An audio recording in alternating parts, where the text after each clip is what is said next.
तपाईहरु हेर्दै हुनुहुन्छ good morning Nepal. Good morning Nepal. Good morning Nepal. Good morning नेपालको प्रसारणमा तपाईलाई स्वागत छ।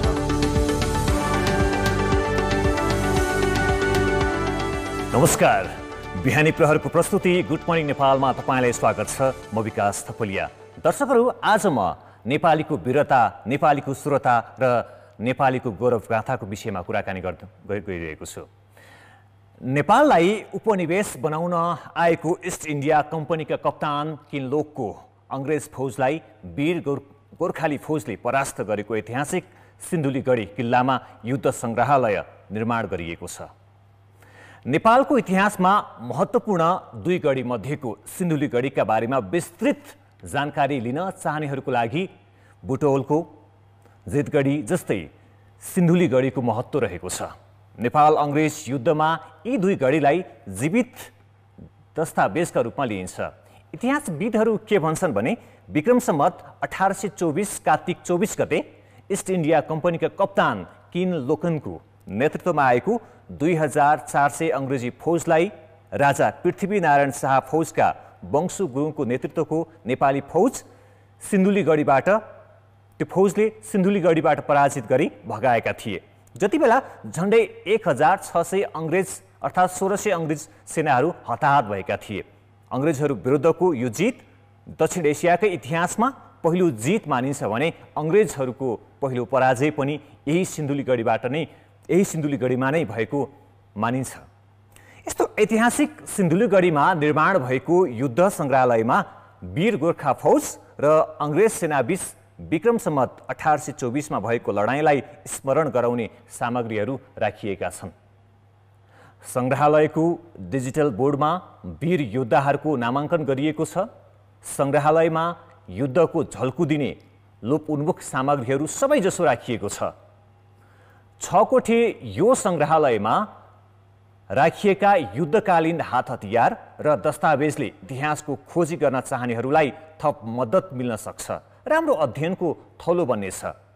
नेपालीका लागि मात्र होइन, अङ्ग्रेजहरूलाई वा विदेशीहरूलाई समेत पिता पुर्खाको लडाईँका विषयमा थप कौतूहलता जगाई यहाँसम्म डोराउन सक्छ, उनीहरूलाई यहाँसम्म ल्याउन सक्छ।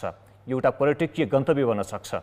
सङ्ग्रहालयसँग जोडिएका ऐतिहासिक पक्ष, यसको व्यवस्थापन, त्यस्तै प्रबन्धनबारे कुरा गर्न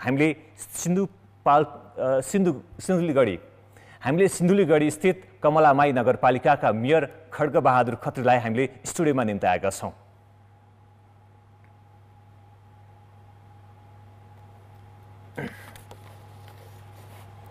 मेयर साहब, यहाँलाई स्वागत छ गुड मर्निङ नेपालमा।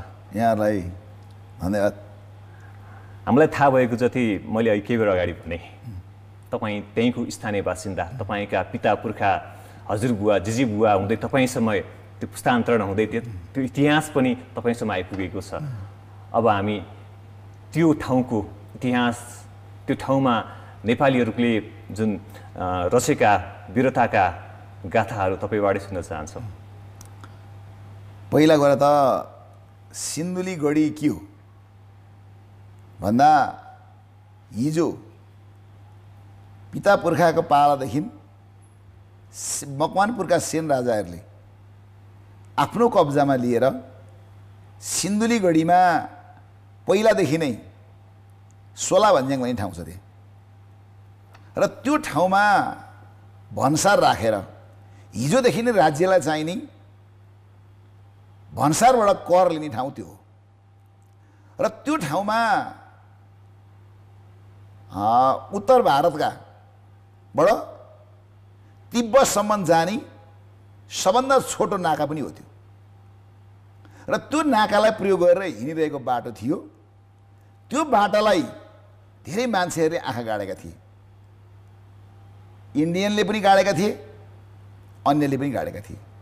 त्यही बेलामा जब पृथ्वीनारायण शाहले कीर्तिपुर राज्य आफ्नो कब्जामा लिइसके पछाडि तत्कालीन कीर्तिपुरका राजा जयप्रकाश मल्लले बङ्गाल इस्ट इन्डिया कम्पनीलाई चिठी लेखे, अब हामीलाई बचाउनको लागि तपाईहरु आइदिनु पर्यो र तपाईहरुलाई आउँदाखेरि बाटामा चाहिने त्यतिखेर भनेको छ रसद पानी, त्यो हामी उपलब्ध गराउँछौँ भनेर चिठी गयो।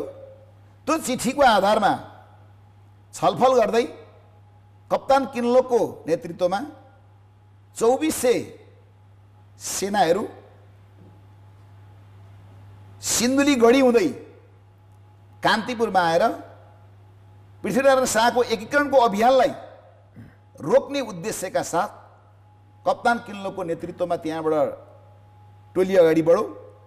जब टोली जनकपुरमा आइसके पछाडि तत्कालीन त्यहाँ रसद पानीको व्यवस्थापन दानवीर चौधरी लगायतले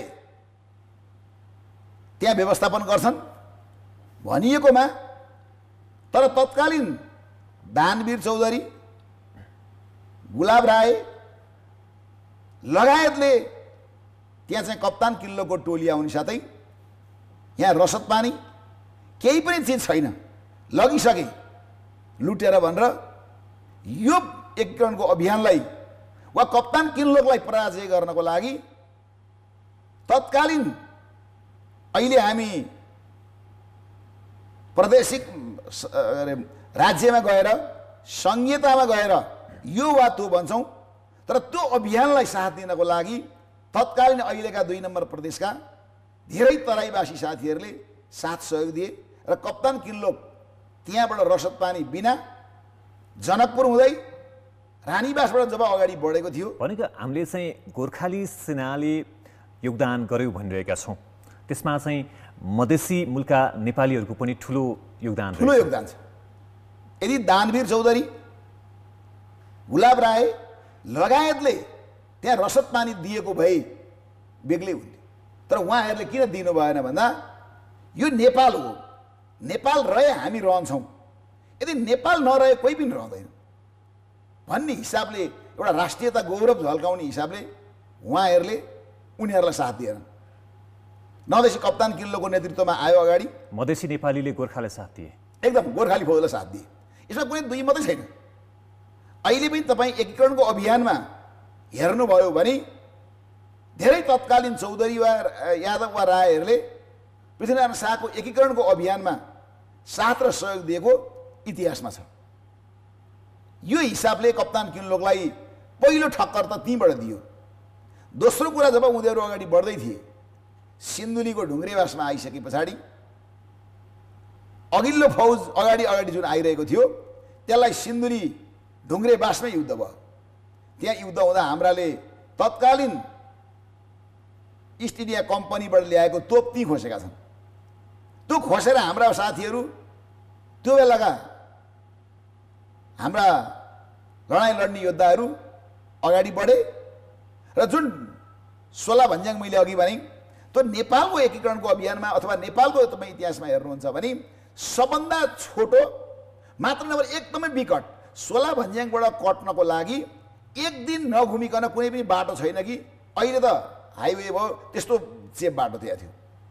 त्यो बाटोमा वंशराज पाण्डे र ढुङ्ग्रे भन्ज्याङमा वंशु गुरुङको नेतृत्वमा 2टा टोली थियो र यो 2टा टोलीले वंशराज पाण्डेले 16 भन्ज्याङबाट आक्रमण गर्नु पर्न्थ्यो भने तलै नै ढुङ्ग्रे भन्ज्याङमा वंश गुरुङको नेतृत्वमा रहेको हाम्रो त्यो बेलाको गोर्खालीले त्यहाँ आक्रमण गरे र त्यो आक्रमण पश्चात पनि फेरि कप्तान किन्लोकले बाटो मोडे।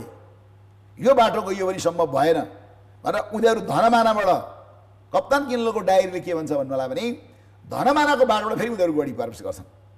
तर गढी त्यतिखेर गढीमा हाम्रा फौज थिएनन्। गढीसम्म आइपुग्दाखेरि त्यहाँ सिन्धुली गढीमा 2टा गढी छन् होइन, एउटा सानो गढी र ठुलो गढी भन्ने छ। त्यहाँ 2टा छ, अर्को पनि छ, एउटा पौवा गढी छ। हजुर, पौवा गढी र 16 भन्ज्याङ नजिक नजिक वंशराज पाण्डेको नेतृत्वमा थियो। त्योभन्दा तल ढुङ्ग्रे भन्ज्याङमा वंशु गुरुङ थियो र कप्तान किन्लोकले के गर्यो भन्नुला भने त्यहाँबाट उनले किन्लोकको डायरी अनुसार उनले के गर्यो भन्नुला भने त्यहाँबाट त्यो बाटो नसकिने भएपछि धनमाना भन्ने ठाउँबाट उनले लेख्छ र पछाडिबाट प्रवेश गर्छ। तर सिन्धुली गढीमा त्यतिखेर हाम्रो सेना ठाउँ ठाउँमा नाकामा थियो। उनले गढीमा नदेखेपछि ऊ झरो र जुन 16 भन्ज्याङमा आउँदाखेरि चाहिँ त्यही वंशराज पाण्डेको नेतृत्वमा रहेको टोली थियो, 2टा टोलीले उनलाई 16 भन्ज्याङमा प्रवेश गराए। 16 भन्ज्याङमा टोलीले गोर्खालीले उनीहरूलाई आफ्नासँग रहेका खुडा भाला तरबार जे थिए गुलेली घुयात्रो यिनले आक्रमण गरेर 800 मात्रै सेना बाँकी रहेपछि 2400 अनि कप्तान किल्लोक त्यहाँबाट अब हामी अगाडि बढ्न सक्दैनौँ काठमाडौँ भनेर कप्तान किल्लोक फर्केको। यसरी हेर्दाखेरि सिन्धुलीगढीमा यदि उनले विजय प्राप्त गरेको भए पृथ्वीनारायण शाहको एकीकरणको अभियानमा बाधा पर्न सक्थ्यो। त्यसकारणले त्यो बाधा फुकाउने ठाउँ, त्यो बाधालाई पराजय गरेको कप्तान किल्लोकलाई पराजय गर्ने ठाउँ सिन्धुलीगढी। त्यसै हिसाबले अहिले कमलामाई नगरपालिकाले ठिक छ, सिन्धुलीगढीमा युद्ध सङ्ग्रहालय निर्माण गरिएको छ, यो विषय हामी कुरा गर्छौँ। र सिन्धुलीगढी जहाँ नेपाली फौज गोर्खा फौजले दक्षिण एसियाकै इतिहासमा पहिलोपटक अङ्ग्रेजहरूलाई हराएको थियो, यो प्रसङ्ग हामी कुराकानी गर्नेछौँ। एउटा ब्रेक लिन्छौँ, ब्रेकपछि फेरि आउनेछौँ।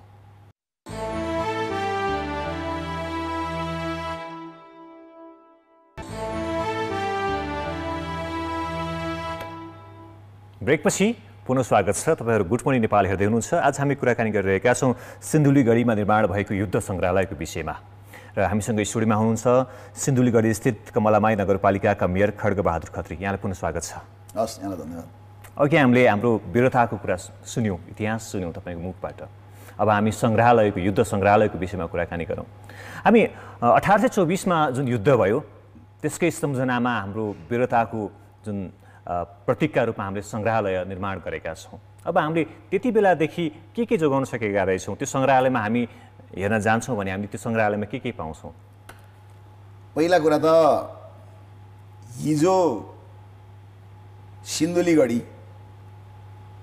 जुन ठाउँमा पृथ्वीनारायण शाहको एकीकरणको अभियानमा बाधा गर्ने कप्तान किल्लोकलाई हराएको ठाउँ, त्यो बेलामा लडेका योद्धाहरू आजका कमलामाई नगरपालिकामा निर्वाचित जनप्रतिनिधि आउनुभन्दा अगाडि पुरै त्यहाँ तपाईँको तितेपाई र रुदिलो घारी भइसकेको थियो।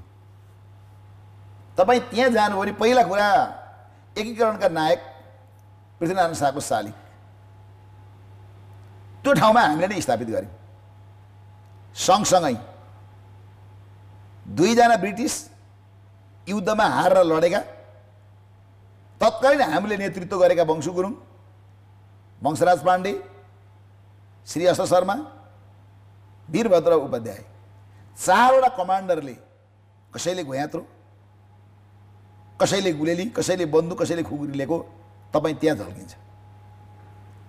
त्यति तपाईँको बाहिर झल्क्यो भने भित्र हाम्रा पुर्खाहरूले त्यो बेलामा चलाएका धनु बाण भनिन्छ, त्यो बेलामा हाम्रा पिता पुर्खाले प्रयोग गरेका खुकुरी, पिता पुर्खाले अहिले भनिन्छ खुँडाले छप्काएका इस्ट इन्डियालाई ती खुँडाहरू, त्यो युद्धमा प्रयोग भएका खुँडाहरू, धनुषहरू सबै सुरक्षित छन्? हामीसँग छन्। सबै नहुनु, कतिपय सुरक्षित छन्। त्यहाँभित्र हामीले तत्कालीन बेलामा त्यही गढीको आसपासमा रहेका हाम्रा पिता पुर्खाहरूले लडेका ती हतियारहरू त्यहाँ ल्याउन सफल भयौँ। कतिवटा हतियारहरू छन् त्यस्ता? लगभग तपाईँको त्यो बेलामा प्रयोग भएका खुँडा तरबार गरेर हामीले जम्मा 10 देखि 11वटा खुँडा छन् हामीसँग। तरबार 3टाै कति हामीसँग तरबार ल्याएका छौँ र धनु बाण चाहिँ त्यो बेलामा प्रयोग गरेको धनु एउटा छ। ओके, बुझ्नु? त्यो चाहिँ त्यहाँका साथीहरूले हामीलाई सित्तै रूपमा दिनुभयो र उहाँलाई अस्ति सिन्धुलीगढीको उद्घाटनको बेलामा राष्ट्रपतिबाट सम्मान पनि गर्यौँ हामीले। त्यो संरक्षण गरिदिए बापत त्यो उहाँहरूले दिए बापत निःशुल्क दिनुभयो, हामीले माग्यौँ र अझै पनि हामी के खोजिरहेका छौँ त्यो ठाउँमा भन्नुलाई भने त्यो बेलामा प्रयोग भएका बन्दुक पनि छ भन्ने कुरा हामीले सुनेका छौँ। ओके, हामी त्यो बन्दुकको खोजीमा पनि छौँ। किन भन्नुलाई भने नेपाली गोर्खाली सेनाले प्रयोग गरेको अथवा अङ्ग्रेजले प्रयोग गरेको? हामीले प्रयोग गरेको। ओके, हाम्रो पालामा त्यो बेलामा प्रयोग गरेको भरुवा बन्दुक भन्छ त्यो बेलाको, बारुद हालेर छर्रा हाल्ने बन्दुक, त्यो बन्दुक चाहिँ त्यहाँ छ भन्ने कुरा हामीले त्यति बेला गोर्खालीले 1600 अङ्ग्रेजहरूलाई मारेका थिए, उनीहरूबाट के जफत भएका कुराहरू केही छन्? जस्तो तोप अहिले युद्ध सङ्ग्रहालयमा हेर्न पाइन्छ। जुन तोप धेरै मान्छेको खुल्दुली थियो, अङ्ग्रेजसँग खोजेको तोप सिन्धुलीगढीमा आउँछ कि आउँदैन भन्ने थियो। नेपाली सेनाले त्यो तोप पनि त्यहाँ पुर्याइदिनु भएको छ र त्यो युद्ध सङ्ग्रहालयमा यहाँले जोडिहाल्नुभयो। तत्कालीन प्रधान सेनापति त्यो बेलाको राजेन्द्रबहादुर छेत्रीको पालामा पाकिस्तानी जलसेना, थलसेना, हवाई सेनाको प्रमुख सिन्धुलीगढीमा आउनुभएको थियो। ओके।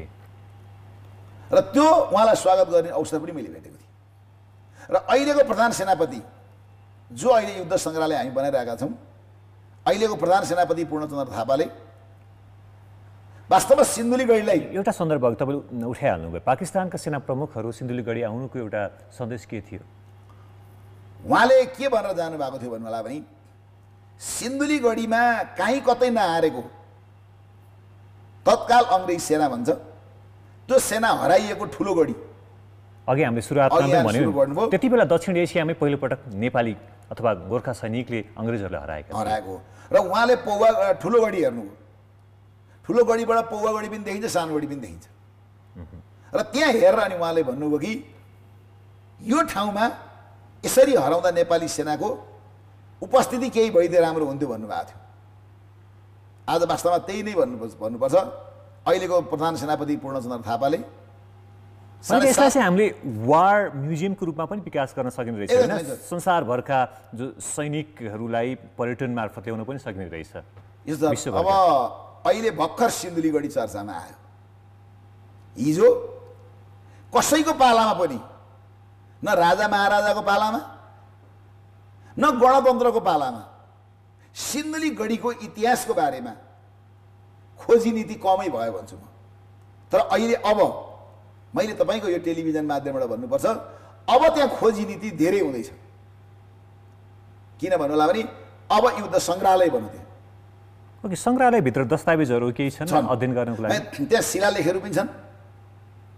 तत्कालीन त्यो बेलाको अहिले पनि त्यहाँ सिन्धुली आउँछ बर्दबहादुर गण 9 नम्बर बाहिनी जुन हामीहरू बिचमा सेना र हाम्रो बिचमा सहमति छ, त्यो भित्र कोही पनि मान्छे पर्यटकहरू गए भने अब सिन्धुलीगढीको बारेमा जति अहिले बाहिर कुरा आउँछन् त्योभन्दा फरक ढङ्गको त्यहाँ शिलालेख, त्यहाँ हिजो पिता पुर्खाले लडेको ठाउँ, त्यहाँको वातावरण, त्यहाँको त 16 भन्ज्याङ, मैले भनेको 16 भन्ज्याङ कस्तो छ 16 भन्ज्याङ भनेको काठमाडौँबाट अथवा परबाट सिन्धुलीगढी जानेहरू निराश हुन पर्ने छैन। एकदम। भर्खरै पनि मैले त्यहाँ 2 नम्बर प्रदेशको प्रमुख आउनुभएको थियो। उहाँले भन्नुभयो म पहिला आउँदा त्यस्तो ठाउँ अहिले के गरी यस्तो हो भनेर। धेरै मान्छेहरू जस्तो अब यो सङ्ग्रहालय बनिसकेपछि त्यो जुन 1824 को जुन युद्ध थियो, त्यो युद्धको विषयमा अध्ययन गर्न चाहने, अनुसन्धान गर्न चाहने विद्यार्थीहरूको लागि, अध्येताहरूको लागि, इतिहासविदहरूको लागि कसरी बाटो खोल्दै हुनुहुन्छ तपाईँहरू? अहिले युद्ध सङ्ग्रहालय नेपाली सेनाले बनायो। त्यहाँको रानी दरबार हामीले पुरातत्व विभागलाई भनेर पुरातत्व विभाग मैले जोड्न खोज्दै थिएँ, दरबार पनि सँगै छ, त्यो पनि एकदमै जीर्ण अवस्थामा थियो। जीर्ण त खतमै थियो।